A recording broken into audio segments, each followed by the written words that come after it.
कौन सा ऐसा भक्त है जो मेरी इस परिधि में किसी को आने न दे। नंदी ने भी मना कर दिया, भृंगी ने भी मना कर दिया, सबने बोले सबको तो हम रोक सकते लेकिन शिव भगवान को नहीं रोक सकते, वो तो हमारे इष्ट हैं, उनका हम कभी अपराध कर नहीं सकते। तब माता पार्वती ने अपने शरीर में जो हल्दी का उपटन लगा रही थी उसी सारी हल्दी के उपटन को इकट्ठा किया, सारे चंदन आदियों को इकट्ठा करके और उसी से एक दिव्य बाल स्वरूप में उसकी संरचना की। माता ने कौतुक में, प्रकृति है साक्षात भगवती माँ जगदम्बा, और माँ जगदम्बा ने उसी को एक बालक रूप में प्रदान स्थापित किया और उसके अंदर प्राण प्रतिष्ठा करके प्राणों का आदान किया। पंच प्राण, पंच ज्ञानेन्द्रिया, पंच कर्मेंद्रिया, पंच महाभूतों की उसने स्थापना की और 25 तत्वों से युक्त वह पूर्ण ब्रह्म स्वरूप एक गणेश की आकृति बन गई। उसने माँ को प्रणाम किया, मातृदेवो भवः, हे माता मैं आपको अपना इष्ट समझ करके आपको प्रणाम करता हूँ। मेरे पिता कौन है?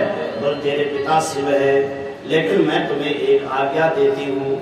माँ पार्वती ने कहा कि कोई भी अगर इस अंतःपुर में प्रवेश करना चाहे तो जब तक मैं आज्ञा नहीं दूंगी तब तक किसी को आने मत देना। भगवान शिव जी द्वार पर गणेश जी को रख दिया माता ने। भगवान शिव पूर्व की भांति आज भी उसी ढंग से जा रहे थे और प्रवेश कर रहे थे। इतने में गणेश जी ने भगवान को रोक दिया। बोले शंकर भगवान की। भगवान शंकर ने कहा कि कोई भी मुझे पार्वती के पास जाने से रोकता नहीं, आज यह बालक मुझे क्यों रोक रहा है? बोला कौन हो तुम? बोला मैं पार्वती का पुत्र हूँ, माता पार्वती का नाम लिया, मैं उनका पुत्र हूँ। अच्छा तो तुम मुझे अंदर जाने से क्यों रोक रहे? कि मेरी माँ की आज्ञा है कि कोई अंदर नहीं जाएगा। भगवान शिव ने सोचा एक झटके में इस बालक को पटक देता हूँ। भगवान शिव ने जोर लगाया और जोर लगा के उसको पटकना चाहा, लेकिन वो तो गणेश, माँ शक्ति ने पूरी प्रकृति की शक्ति गणेश जी पर स्थापित कर दी। भगवान शिव भी आश्चर्यचकित हो गए, अरे ये बालक तो है लेकिन महान शक्ति संपन्न है। जब इस प्रकार से माता पार्वती का वह पुत्र भगवान शिव ने देखा तो शिव ने सारे गणों से कहा, पहले तो नंदी से कहा कि नंदी मैं अंदर जाना चाहता हूँ, लेकिन यह जो बालक है मुझे अंदर नहीं जाने दे रहा है। आपके पास कोई उपाय हो तो इस बालक को परास्त करो। नंदी ने कहा अभी बताता हूँ प्रभु, और पूरी वेग से गणपति पर नंदी भगवान ने जो है आक्रमण कर दिया बिना सोचे समझे। देखो ये शास्त्र ये भी कहता है कि कभी भी किसी को कम नहीं समझना चाहिए अपने से।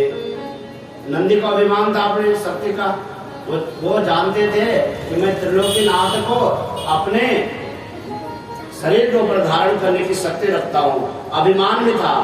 और भगवान नंदी का अभिमान खत्म करना चाह रहे थे, क्योंकि भक्ति के मार्ग में अभिमान बाधक हो जाता है।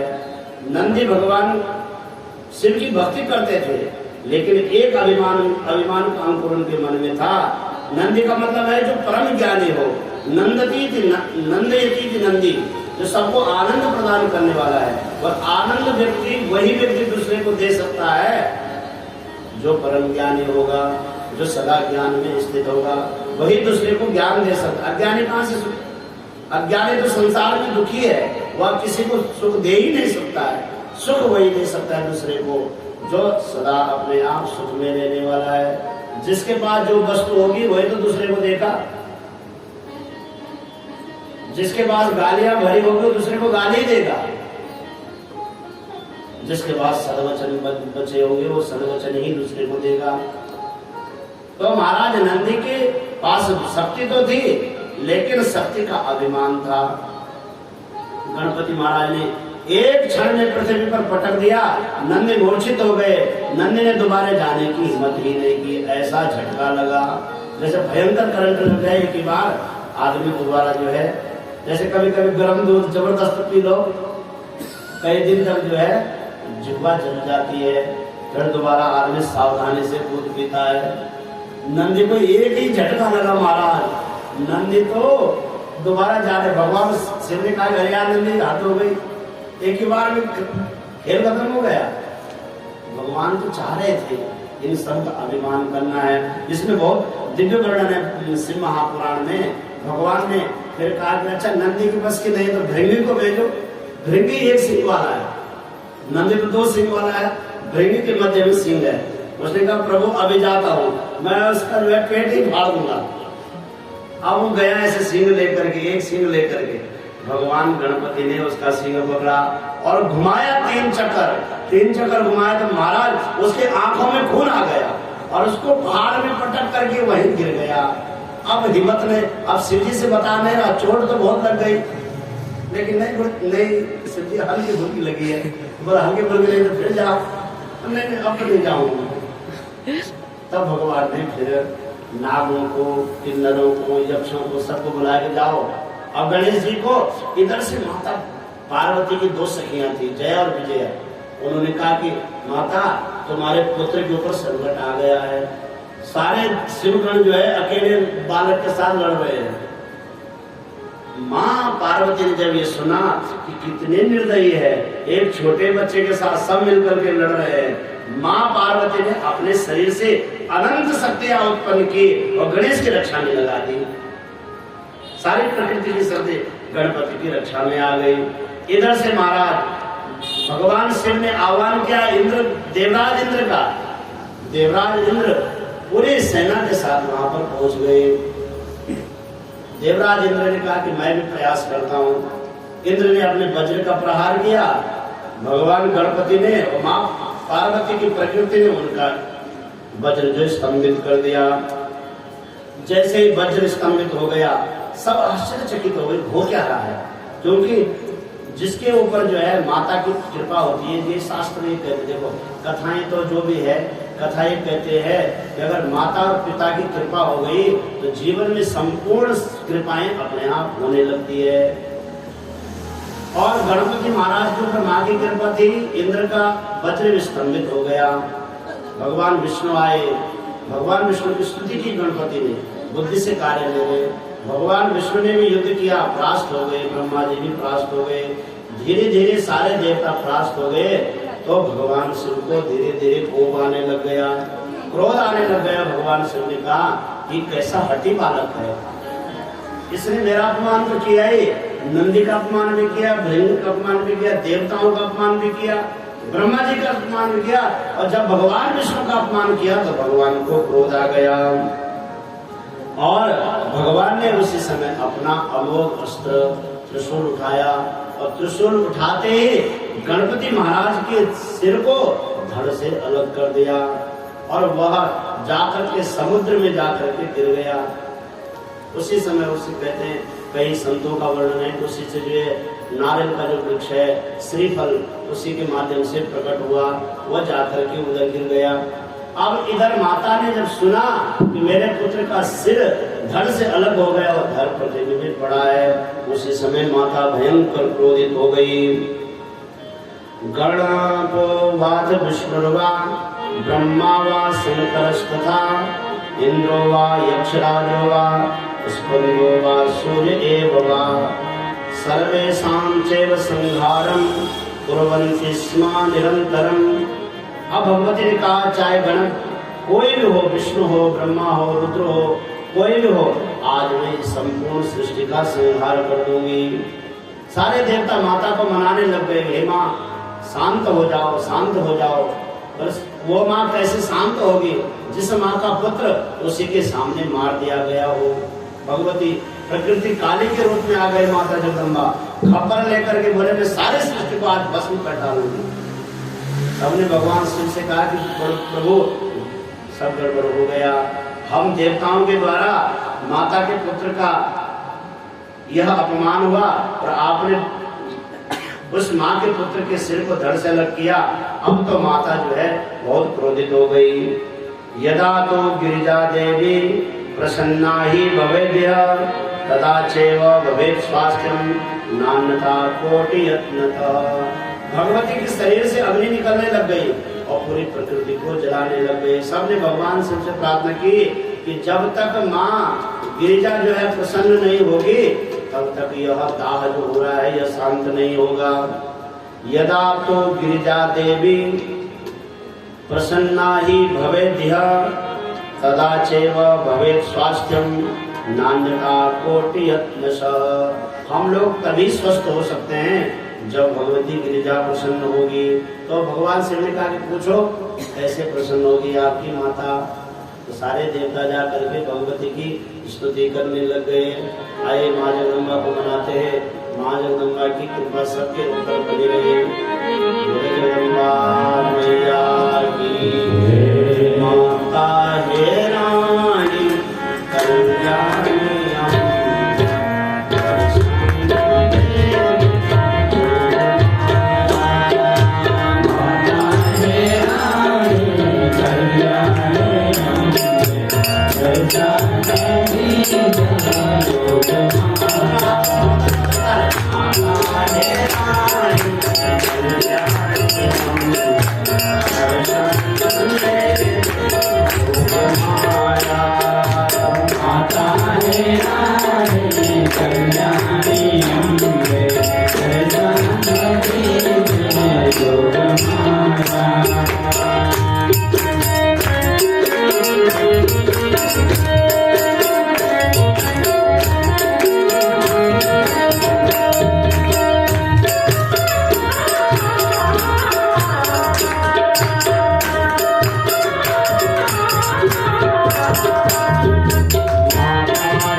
रक्षक है माँ जगदम्बा। जब सारे देवताओं ने स्तुति की, माँ को मनाया, माँ जगदम्बा ने करुणार्थ होकर के एक बात कही, मत्पुत्रो यदि जीवेत तदा संवरणं हिना यथा हि भवतां मध्ये पूजोयं च भविष्यति। बोला यह सृष्टि तभी ही बच सकती है जब मेरा पुत्र जीवित हो जाएगा। और जीवित ही नहीं, आगे माँ ने कहा यथा ही भवतां मध्ये पूज्योयं च भविष्यति। तो सारे देवताओं ने माँ का वह स्वरूप देखा, वह विकराल स्वरूप देखा, वो शक्ति देखी। क्योंकि देखो हमारे शरीर में जो भी शक्ति है, जो भी हम कर पा रहे हैं, वो किसकी कृपा से कर रहे हैं। हमारे शरीर में भगवान कहते हैं कि शिव के अंदर अगर ई न हो, शिव में जो ई है, शिव शब्द में जो ई है, वह ई जो है शक्ति का वाचक है। अगर शक्ति हटा दिया जाए तो शिव ही सब बन जाता है। शिव अगर इस सृष्टि में आनंद का अनुभव कर रहे हैं तो शक्ति माँ की कृपा से। देवी भागवत में तो वर्णन है, बड़ा दिव्य वर्णन है देवी भागवत में कि रुद्र भगवान विष्णु, भगवान ब्रह्मदेव को माता भुवनेश्वरी मणिद्वीप में ले जाती है। मणिद्वीप का वर्णन है, बड़ा दिव्य उसमें पंचम स्कंद में श्रीमद् देवी भागवत में कैसा वो मणिद्वीप है। अब देवताओं ने तो अब अपना ही लोक देखा था, शिव ने कैलाश देखा था, भगवान ने वैकुंठ लोक देखा था, ब्रह्म ने ब्रह्म लोक देखा था। लेकिन जब वो मणिद्वीप में वो गए तो वहां तो अनेक ब्रह्मा दिखाई दिए, अनेक विष्णु दिखाई दिए, अनेक रुद्र दिखाई दिए, रुद्रों की रुद्राणियां दिखाई दिए। अरे बोले इतने बार तुम रुद्र बन चुके हो, इतने बार तुम ब्रह्मा बन चुके हो, इतने बार तुम विष्णु बन चुके हो। ऐसा स्वरूप मणिद्वीप में देवी भागवत में वर्णन है। जब माँ के उस लोक को गए, माँ का वह जब सब देवताओं के सारे सब क्षीण हो गए। भाई शक्ति जब अपनी शक्ति ले लेगी तो व्यक्ति के अंदर क्या रहेगा। हम जो बोल रहे हैं, देखो देवी भागवत में वर्णन है कि हमारे शरीर में हजारों रूप में शक्ति विराजमान है। तो एक शक्ति अगर निकल गए तो जीवन व्यर्थ हो जाता है। जैसे देखो या देवी सर्वभूतेषु निद्रारूपेण संस्थिता। सभी प्राणियों में वो भगवती किस रूप में? निद्रा के रूप में है। और नींद अगर आना बंद हो जाए तो आदमी बेचैन हो जाता है। नींद अगर हम ले रहे हैं तो किसकी कृपा से ले रहे हैं? भागवत देवी भागवत पुराण में माँ जगदम्बा की कृपा से ले रहे हैं। या देवी सर्वभूतेषु बुद्धि रूपेण संस्थिता। अब बुद्धि भ्रष्ट हो गई, ताव झड़ गए तो गया, क्या बोलना था क्या बोल गया। और जो समाज में सम्मान हो रहा था अपमान होने लग गए, एक ताव झड़ गया। और बुद्धि रूपेण संस्थिता या देवी सर्वभूतेषु शांति रूपेण। हमारे हृदय में वो भगवती शांति रूप में विराज। अगर शांति नहीं है, अशांत है व्यक्ति, तो क्या करेगा भगवान का भजन? अशांत व्यक्ति कर पाएगा भजन? या देवी सर्वभूतेषु स्मृति रूपेण संस्थिता। बोले मैंने कल क्या खाया याद ही नहीं। अगर याद न रहे तो कोई हमसे मिल जाए, अगर भूल जाए तो इस संसार का व्यवहार कैसे चलेगा? भगवती स्मृति रूप में हमारे जीवन में कितने रूप बता, कितने रूप गिनाया? अनेक रूप में, मातृ रूप में, लक्ष्मी रूप में, सबके रूप में। सारे भगवती तो हमारे सब, चाहे वो पुरुष हो चाहे स्त्री हो, सब में भगवती अनेक रूप में विराजमान है। और एक रूप अगर कम हो गए तो जीवन की नैया ही डगमगाने लग जाएगी। तो देवताओं की शक्ति सारी बाहर निकल गई, अनेक रूप में आ गई भगवती। तो सारे देवता शक्तिहीन हो गए। शक्तिहीन हो गए तो भगवती को मनाया। माता भगवती ने कहा कि देखो भाई, आप सब स्वस्थ हो जाओगे, सृष्टि सुंदर हो जाएगी, सब पूर्ववत हो जाएगा, लेकिन उसकी एक ही शर्त है कि मेरा पुत्र पुनः जीवित होना चाहिए। भगवान शिव से कहा क्या होगा? धड़ो तो पता नहीं कहाँ ले गए आपके पास में। भगवान शिव ने एक आदेश दिया कि जाओ उत्तर दिशा में जो भी पहला जीव मिलेगा सद्यो जात हो, तुरंत जिसने जन्म लिया हो, और उसकी माँ उसकी तरफ मुंह न करके दूसरी तरफ मुंह फेर रखी हो, उसका सिर लिया ना, हम इसको जोड़ देंगे तो ये बालक स्वस्थ हो जाएगा। वर्णन है महाराज। उसी मार्ग में उत्तर दिशा में जाते रहे देवता लोग। एक हाथी हस्तिनी एक सुंदर अपना शावक जन्म दे रही थी। उसी समय देखा हस्तिनी अपने तरफ ध्यान दूसरी तरफ है, और उसी समय देवताओं ने उसका सर छेदन किया। सर ला करके वो गणपति भगवान के मस्तक पर स्थापित किया, और भगवान ने अपने अमृत संजीवनी विद्या से उसमें प्राण प्रतिष्ठा की। तुरंत भगवान गणेश जी सुंदर हो गए, और हाथी का स्वरूप मुख तो हाथी गजवदन हो गए भगवान। तो गणपति का एक नाम क्या है? गजवदन। बोले गजवदन भगवान की जय। हाथी का स्वरूप भगवान ने धारण किया, और गणेश जी को सुंदर से छोटे से बालक है, सारे देवताओं ने मध्य में बिछाया। सब देवताओं ने अपनी अपनी शक्ति गणपति भगवान को प्रदान की। सर्वध्यक्षो भवेद यद्य योऽयं कुरुत यद्यपि तदा शान्तिर्भवेत् लोके नान्था सुखमाप्स्यत। तज्जल स्पर्श मात्रेण विद्युतो जीवितो धृतं तत्तो तस्थो सुतैव बालस्य शिवछेदया। सबने अपनी अपनी शक्ति दी, किसी ने बुद्धि दी, किसी ने बल दिया, किसी ने सब कुछ प्रदान किया देवताओं ने। त्रयो वयं सुरवराः यथा पूज्या जगत्त्रये तथायं गणनाथस्य सकलैः प्रतिपूज्यताम्। भगवान विष्णु ने कहा कि जिस प्रकार से मैं ब्रह्मदेव और रुद्र तीनों लोक में पूज्य हैं, उससे भी पहले आपका पुत्र पूज्य होगा। अगर आपके पुत्र की पहले पूजा नहीं होगी तो उस पूजा को हम स्वीकार नहीं करेंगे। कभी भी हम जो कोई पूजा करते हैं सबसे पहले किसकी पूजा करते हैं? गणपति को। ये भगवान विष्णु ने ये वचन दिया। त्रयो वयं सुरवराः यथा पूज्या जगत्त्रये तथायं गणनाथस्य सकलैः प्रतिपूज्यताम्। ये गणनाथ हो गया से हम सब की गण का ये नाथ बन गया है। एतत् पूजां पुरा कृत्वा पश्चात पूज्या वयं नरैः। नरों के द्वारा, मनुष्य के द्वारा सबसे पहले इनकी पूजा होगी। उसके बाद वयं सर्वे देवाः पूज्यं स्वीकुर्मः, तब हम पूजा स्वीकार करेंगे।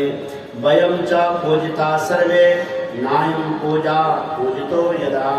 अगर गणेश की कोई पूजा नहीं करेगा और सीधा हमारी पूजा करेगा तो हम उसको, ये माता हम आपको वचन देते हैं।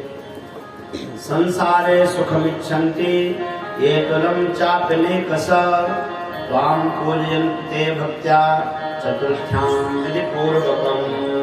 तो वर्णन है कि भाद्रपद मास के शुक्ल पक्ष की चतुर्थी तिथि का ये दिन था, जिस दिन भगवान गणपति के सर पर धड़ पर भगवान शिव ने स्थापित किया।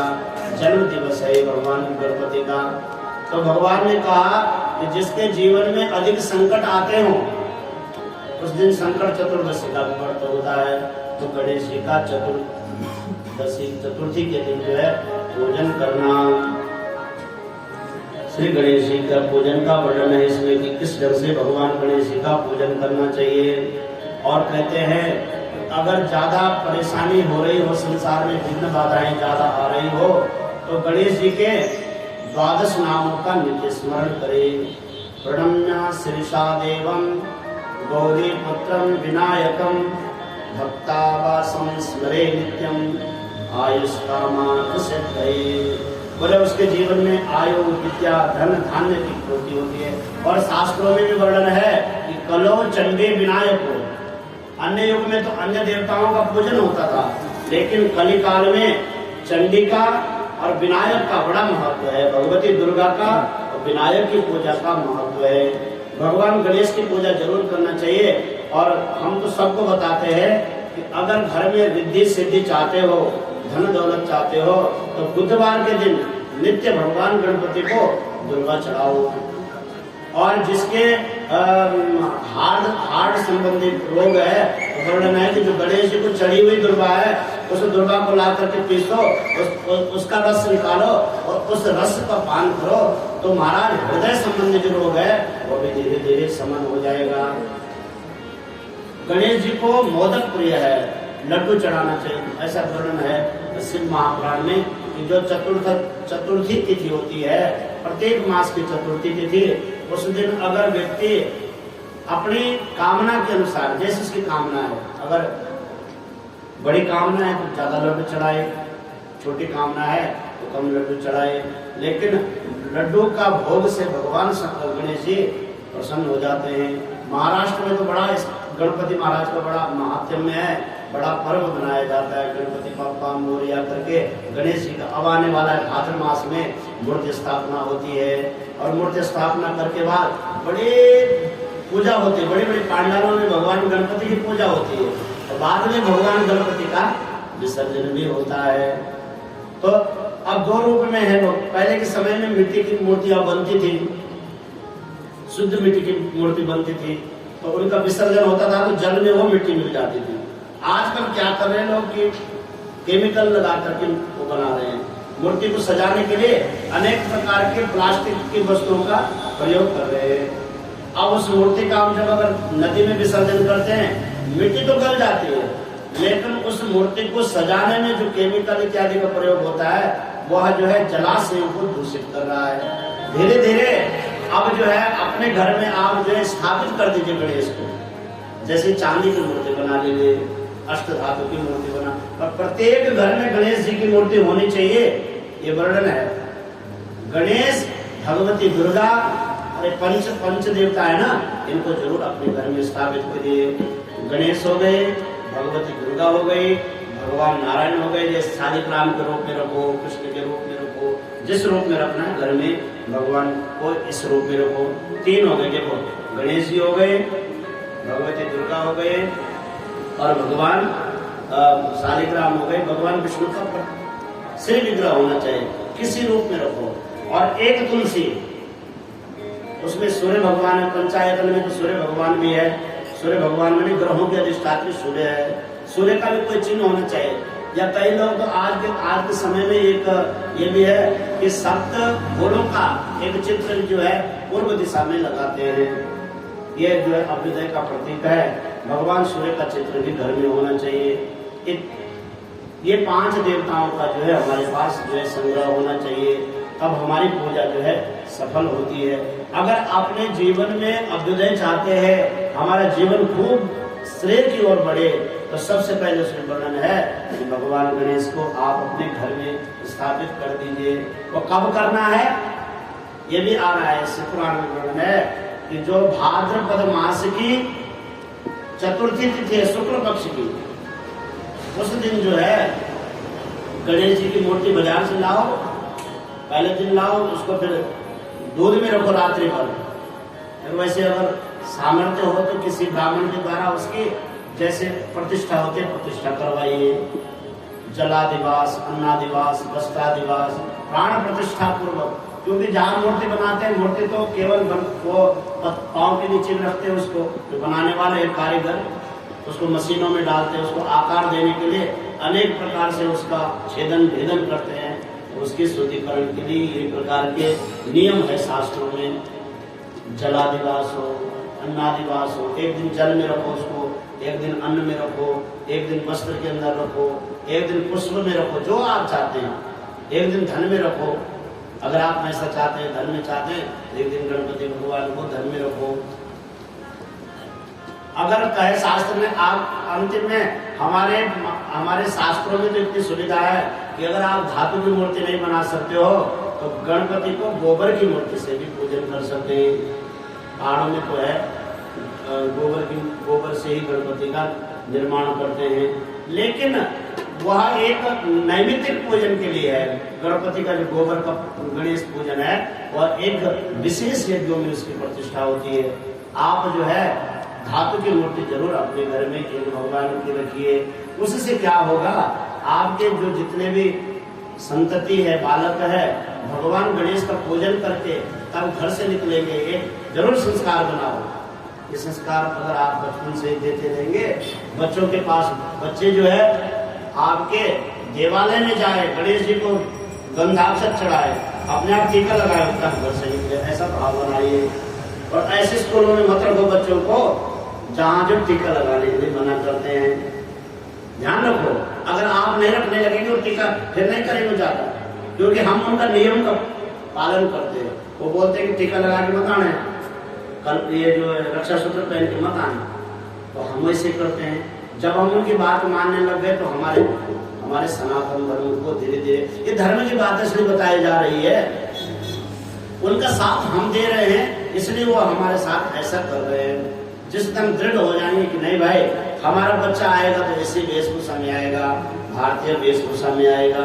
भाई आपका जो विद्यालय का यूनिफॉर्म है वो तो पहनेगा, लेकिन टीका जरूर लगाएगा, ये हमारी पहचान है।